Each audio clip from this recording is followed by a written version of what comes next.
এই জায়গায় এপিসোডের শুরুতেই দেখানো হয় যে কিছু লোক বলছে ভূমিকম্প এসেছে, দ্রুত পালাও। ভূমিকম্পের কারণে সবাই এখান থেকে পালাচ্ছে। আমরা দেখি যে যেখানে তারা কাজ করছিল সেই গুহা ধীরে ধীরে নিচে ধসে পড়ছে, আর এর ভিতরে অনেক লোক আটকা পড়ে যাচ্ছে। তখন আমরা দেখি একজন মেয়ে সামনের দিকে এগিয়ে যাচ্ছে। এরপর পরের সিনে দেখানো হয় একজন মানুষ ময়লার নিচে চাপা পড়ে আছে। তখন আরেকজন মানুষ বাইরে যাওয়ার চেষ্টা করছে। তখন তার দেখা যায় ওই দমে থাকা মানুষের টাকার ওপর চোখ পড়ে। আর এখানে মানুষ হওয়াটা এতটাই লজ্জার বিষয় হয়ে গেছে যে কেউ ওই মানুষের টাকা ছিনিয়ে নিতে শুরু করে। কিন্তু যে মানুষটা দমে আছে সে ওই টাকাটা হাতছাড়া করতে চায় না, কারণ সে ওই টাকা নিজের পরিবারের জন্য জমিয়েছিল। আর যে অন্য মানুষ দাঁড়িয়ে থাকে সে এখানে একটা কুড়াল নিয়ে এসে সরাসরি ওই মানুষটাকে শেষ করে দেয়। তখনই আমরা দেখি হঠাৎ এখানে প্রচণ্ড আগুন লেগে যায়, আর আমাদের সামনে সেই মেয়েটাই দেখা দেয় যেটা দৌড়াতে দৌড়াতে এগিয়ে আসছিল। ঠিক তখনই আমাদের ওই মেয়েটাকে দেখানো হয়, যার সম্পর্কে সবাই বলছে সে ডাইনি আর তাকে শেষ করে দিতে হবে। তখন এখানে সবাই মিলে ওই মেয়েটাকে ঘিরে দাঁড়ায়, আর সবাই চায় ওই মেয়েটাকে মারতে। মানে তারা চায় ওই মেয়েটার জীবন শেষ হয়ে যাক।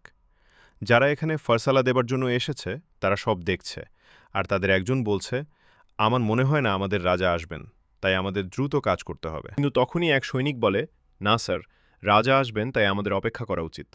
তখনই মোটা মানুষটা বলে, দেখো, আমাদের সিটি জেট টাউনের অনেক বেশি ভিতরে আছে, তাই আমার মনে হয় না রাজা এই ছোটোখাটো জিনিসের জন্য আসবেন।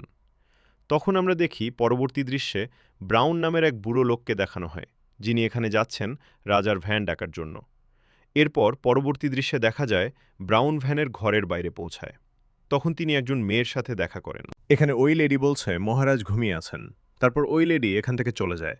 কিন্তু আমরা দেখছি ওই লেডির মুখে একটা ভিন্ন রকমের ভয় লুকিয়ে আছে। ব্রাউন ওই লেডির দিকে খেয়াল দেয় না আর ভিতরে চলে যায়। আর যতই সে ভিতরে যায় সে দেখে ভ্যান অচেতন অবস্থায় পড়ে আছে, এবং আমরা দেখছি একটা ওয়াইন গ্লাস নিচে পড়ে আছে। যদিও চাকরানী বলেছিল যে সে ঘুমিয়ে আছে, কিন্তু ভ্যানকে দেখে মনে হচ্ছে যেন ভ্যান মারা গেছে। ব্রাউন ওর কাছে আসে আর ভ্যানকে জাগানোর চেষ্টা করে।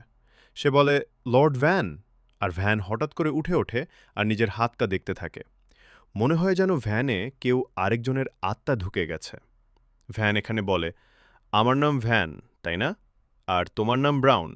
তুমি আমার চাকর, তাই না? এরপর ব্রাউন বলে, হ্যাঁ, আমি আপনার পার্সোনাল বাটলার। আপনার কি হয়েছে? আমাদের বাইরে যেতে হবে। আমাদের সেই উইচকে শাস্তি দিতে হবে। ভ্যান বলে, ঠিক আছে। পরের সিনে দেখানো হয় যে ভ্যান এখানে এসে পৌঁছায় উইচের কাছে, এবং উইচকে দেখে যিনি বেঁধে রাখা হয়েছে।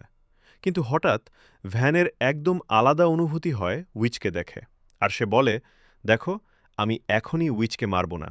আমি এখন উইচের সাথে একটু কথা বলতে চাই। তখন ব্রাউন বলে, তুমি শেষ পর্যন্ত এটা কেন করছো? এখানে সবাই পাগল হয়ে গেছে। যদি তুমি তাকে এখন মারো না তাহলে সবাই রেগে যেতে পারে। তখন ভ্যান তার সৈন্যকে বলে, তুমি যাও আর জনতাকে শান্ত করো, সবাইকে এখানে থেকে তাড়াও। আর ঠিক তখনই আমাদের দেখানো হয় সেই গৃহকর্মীকে, যে এখানে একটা কালো কাপড় পরেছে। আমরা দেখি সে ভ্যানকে জীবিত দেখে অনেক বেশি অবাক হয়ে গেছে। মনে হয় যেন সে ভ্যানের পানীয়তে বিষ মিশিয়েছিল, আর এখানে এসে দেখে শেষ পর্যন্ত ভ্যান কেমন করে বেঁচে গেল তাই সে খুব বিস্মিত। এরপর আমাদের দেখানো হয় পরের দিনের দৃশ্য, যেখানে ভ্যান তার গাড়িতে বসে তার প্রাসাদের দিকে যাচ্ছে। ঠিক এখানেই আমরা ভ্যানের জনতা, যারা ভ্যান থেকে একদমই খুশি ছিল না, কারণ সে ভিজকে সাজা দেয়নি, তাদের মুখাবয়ব থেকে বোঝা যায় তারা ভ্যানকে নিয়ে কতটা রেগে আছে। আর এই কথা ভ্যানও বুঝতে পারে। পরবর্তী দৃশ্যে দেখা যায় ভ্যান তার ঘরে ঢুকে আয়নায় নিজের মুখ দেখে বলে, বুঝে গেছি, এই যে যুগটা, এটা একটা অন্ধকার যুগ। এখানে ক্ষমতা চলে রাজাবাবুর হাতেই, অর্থাৎ ক্ষমতা চলে সিংহাসনের ওপর, আর আমি এই রাজ্যের তৃতীয় রাজপুত্র। এখন পর্যন্ত তোমরা সবাই বুঝতে পারছো নিশ্চয়ই এটা একটা ইশিকায় এনি, আর আমাদের মেইন ক্যারেক্টার থার্ড প্রিন্সের ভিতরে রিকনেক্ট হয়ে গেছে। তারপর নেক্সট সিনে দেখানো হয় যে এখানে ভ্যান বসে খাবার খাচ্ছে। ভ্যান খাবার খেতে খেতে ব্রাউনকে ডাকে আর বলে, তুমি এখানে এসে গেছো ব্রাউন। ব্রাউন বলে, হ্যাঁ, আপনি তো আমাকে ডেকেছিলেন। তারপর ব্রাউন জিজ্ঞেস করে, তুই কি আমাকে বলতে পারিস দেরি করে এখনও সেই ডাইনকে কেন মারলি না? মানে সেই উইচকে কেন মারলি না? তখন ভ্যান বলে, দেখো, আমাকে এখনই ঠিকঠাক বুঝতে হবে যে শেষমেশ এটা কেন হলো। ওকে, ওই উইচের সাথে দেখা করতে হবে। এরপর আমরা দেখি যে ভ্যান সিয়ার কাছে চলে আসে, যিনি এখানে উইচের কাছে পৌঁছায়, আর আমরা জানতে পারি উইচের নাম এনা। ভ্যান এখানে উইচকে জিজ্ঞেস করে, তোমার নাম কি? তখন এনা তার নাম বলে দেয়। বলতো, তুমি কি আমাকে বলতে পারবে শেষ পর্যন্ত এখানে এইসব কিভাবে হলো, যাতে আমি পুরো পরিস্থিতিটা বুঝতে পারি? তারপর এখানে এনা বলে, আসলে আমার বাবা মাইন্ডের ভিতরে কাজ করতেন। একদিন মাইন্ডের ভিতরে ভূমিকম্প হলো, আর আমি জানতে পারলাম যে আমার বাবা মাইন্ডের ভিতরেই চাপা পড়ে গেছেন। আমি ওনাকে নিতে মাইন্ডের ভিতরে গেলাম, কিন্তু তখন আমি একজন লোককে দেখলাম যে ওনার টাকা তোলার জন্য ওনাকে পেটাচ্ছে। এটা দেখে আমি অনেক রেগে গেলাম, আর তারপর আমি ওনাকে জ্বালিয়ে দিলাম। তখনই এখানে ভ্যান বলে, যাদের পুড়িয়েছ সেটা কিভাবে করেছ? তখন এনা বলে, আসলে আমার কাছে একটা ডেভিল আছে যে আমাকে এই রিপোর্টটা দিয়েছিল, আর যেই একই ডেভিল ওই লোকগুলোকে পুড়িয়েছিল। ভ্যান বলে, ঠিক আছে, আমাকে সেটা দেখাও। তখন সবাই ভয় পেয়ে যায়। ভ্যান বলে, না, আমাকে দেখতে হবে। যদি এটা সত্য হয়, আমি তোমাকে এখানে সাজা দেব না।